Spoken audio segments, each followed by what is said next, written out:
Good evening friends. বড়দের আমার নমস্কার, প্রণাম, ছোটদের আমার অনেক ভালোবাসা আদর। আজকে আমি একটা অল্প একটু পায়েস বানাবো। এই দুধটা গাঢ় করে রেখেছি। তো ওই আমার যে লেফট ওভার ওই মানে দুধ বাছা থাকে, এখন আজকাল বাঁচছে না অতটা, হরলিক্স খাই তো বেশি দুধ নিই না। আর চাটা প্রায় বন্ধ করছে। আজকে এখন একটু মনে হচ্ছে চা খাই, খুব ঘুমিয়ে পড়েছে। তো এরকম এই 1 কাপ চা বানানো। আর এটা বানানোর অনেক দিন থেকে আমার ছিল করার। তো এটা হচ্ছে না এটা চালের পায়েস, না এটা সিমাইয়ের পায়েস, না এটা ছাড়ার পায়েস। আপনারা এবার বলবেন তাহলে এটা কিসের পায়েস? তো সেটাই, থাকুন ভিডিওটা দেখুন, বুঝতে পারবেন। আপনারা তো অনেক রকম পায়েস বানান। এটা এটা একটা অন্য ধরনের পায়েস। কেউ চিনি দিয়ে বানান, কেউ বাতাসা দিয়ে বানান, কেউ মিশ্রি দিয়ে বানান, কেউ পাটালি গুড় মানে ওই খেজুরের গুড় দিয়ে। তো এনে দুধ আমি আর গাঢ় করবো না, এটা এনাফ। কারণ এরপর যেটা আমি দেবো তারপরে একটু ঠিক আরও হয়ে যাবে, তখন আমাকে হয়তো একটু আলাদাভাবে দুধ মেশাতে হবে। আমি এটা কোনো কনডেন্স মিল্ক বা পাউডার মিল্ক দিই না। আমি নর্মালি যেটা বানাই দুধ পায়েস, আমি কখনো কনডেন্স মিল্ক, পাউডার মিল্ক এগুলো ইউজ করি না। দুধটাকেই গাঢ় করে করে, মাকেও দেখেছি 2 লিটার দুধ সে বয়েল করে করে বলে লাল কালার হয়ে যায়। তো সেরকমই এই দুধটা আমি করে দিচ্ছি। এরকম একদম ক্রিমি দুধ হয়ে গেছে, ঠিক।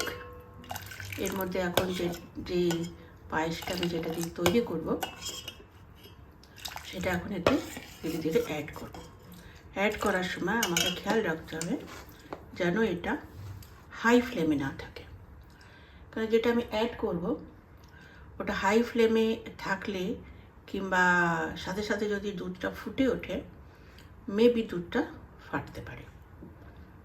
তো ওই জন্য আমি কী করব, সিম করে দেবো। এখন আপনাদের বেশি সাসপেন্সে রাখবো না। এখন আমি বলে দিই কী দিয়ে পায়েসটা হবে। এই পায়েসটা হবে খেজুরের পায়েস, মানে ডেটসের পায়েস। আমি এরকম 150 গ্রাম মতন খেজুর আছে। এটা এতটা লাগবে না আমার, এটা আমি বয়েল করিনি, এটা আমি খালি গরম জলে ভিজিয়ে রেখেছিলাম। আর এই পাল্পটা আমি বের করে নিয়েছি। তো যতটা লাগবে এটা দিয়ে আমি শেকও বানাই। এখন বানাইনি, বানাবো। আগে এটা দিয়ে আমি আজকে পায়েস বানাবো। তো চলুন বন্ধুরা, তাহলে আমরা এগোই। তো এর মধ্যে যে বিচিটা ছিল বের করে নিয়েছি। এমনি আমি এটাতে জল দিয়ে ছাঁকিনি, কারণ জল দিয়ে ছাঁকলে কী হবে, এর যে একটা কী বলা হচ্ছে গুণ, সেটা নষ্ট হয়ে যাবে, সেটা ড্রেন হয়ে যাবে। ওই জন্য আমি গরম জল দিয়ে ভিজিয়ে, মানে যতটা দরকার এর ভেজার জন্য, সফট হওয়ার জন্য, ততটাই এটা ভিজিয়ে নিয়ে ওটা হাত দিয়ে আমি চটকে নিয়েছি ভালো করে। এখন যতটা লাগবে এটাতে আমি মিক্স করব, ধীরে ধীরে মিক্স করব, অল্প অল্প করে দেবো, বেশি দেবো না।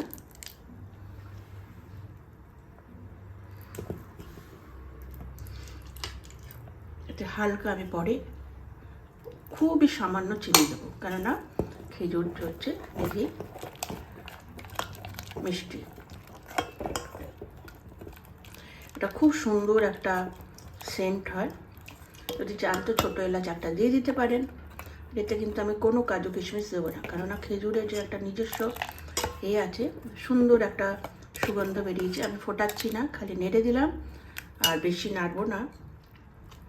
একটু পাল্প আরও দেবো, এতটা পাল্প, ব্যাস, দ্যাটস ইট। আর আমি দেবো না এত পাল্প।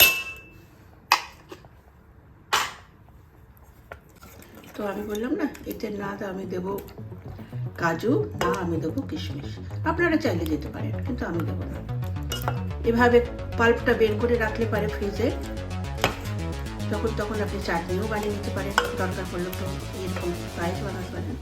এরকম ঠিক পায়েস হয়ে গেলে এটা মিক্স হয়ে যাবে। আমি আর এটাকে ফোটাবো না, খালি একটু চেখে একটুখানি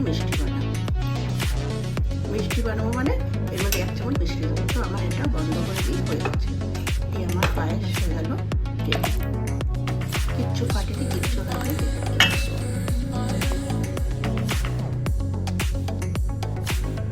তো বন্ধুরা আসুন, আমাদের এক্সেল কেক রেডি হয়ে গেছে। তো দেখুন কি সুন্দর লুক এসছে, মনে হচ্ছে পাটালি গুড়ের পায়েস। এটা আমি ভেবেছিলাম চিনি দিতে হবে, কিন্তু দিতে হয়নি, চেখে দেখলাম। পাল্পটা নিয়ে এসে রেখেছি এখানে আপনাদের দেখানোর জন্য। তো এইভাবে পাল্প বের করে রেখে দিলে পারে ফ্রিজে। একটু চাটনি কখনো বানিয়ে নিলেন, কখনো 2 চামচ দুধের মধ্যে শেক বানিয়ে খেলে, এটা হেলথের জন্য তো ভীষণ উপকারী, আমি জানি, সবাই জানেন। তো এভাবে বানাবেন আর খুব তাড়াতাড়ি তৈরি হয়ে গেল। যতক্ষণ ভিডিও চলছিল ব্যাস ততক্ষণের টাইম আপনারা দেখতে পারেন, কারণ দুধ আমার সব কিছু রেডি ছিল, তো পাল্পও রেডি ছিল, দুধটা আমি বয়েল করে গাঢ় করে রেখে দিয়েছিলাম, ওই জন্য বেশি দেরি হয়নি। তো বন্ধুরা, আশা করছি আপনাদের ভালো লাগবে, আর ভালো লাগলে পারে লাইক কমেন্ট শেয়ার করবেন, আমাকে সাপোর্ট করবেন, আমার পাশে থাকবেন। কমেন্ট থাকলে পারে, সে কমেন্ট যেভাবেই হোক, আমি বলছি না সব ভালো বলতে, ফিডব্যাক থাকলে অবশ্যই মোস্ট ওয়েলকাম ফিডব্যাক। যেটা এমনি করলে একটু ভালো হতো, ওটা অমনি করলে ভালো হতো, অবশ্যই ওটা আমার জন্য ভীষণই উপকারী হবে। এখন লার্নিং প্রসেসে আছি, অনেক কিছু শেখার আছে। বন্ধুরা সবাই পাশে থাকুন, সাপোর্ট করুন, আর আপনাদের নিজের অভিজ্ঞতা এক্সপিরিয়েন্স শেয়ার করুন। আমি সবার ভিডিও দেখি, খুব সুন্দরভাবে কুকিং চ্যানেলগুলো আমি দেখি। অত ভালো রান্না করতে পারি না, দেখতে থাকি আমি, কোনটা আমি পেরে যাব কোনটা পারবো না, সেভাবে আমি চুজ করি। এটা আমার নিজের ওন ছিল, এটা কোনো আমি ইউটিউব দেখে বানাইনি। আরও এরকম আমি ভেবে রেখেছি পাল্প দিয়ে বানাবার পায়েস। তো আশা করছি আপনাদের সবার ভালো লাগবে, আর সবাই ভালো থাকবেন, সুস্থ থাকবেন। বড়রা নিজের আশীর্বাদ আমার মাথার উপরে রাখবেন, আর ছোটদের জন্য আমি অগাধ স্নেহ ভালোবাসা। তাহলে আসি, টাটা।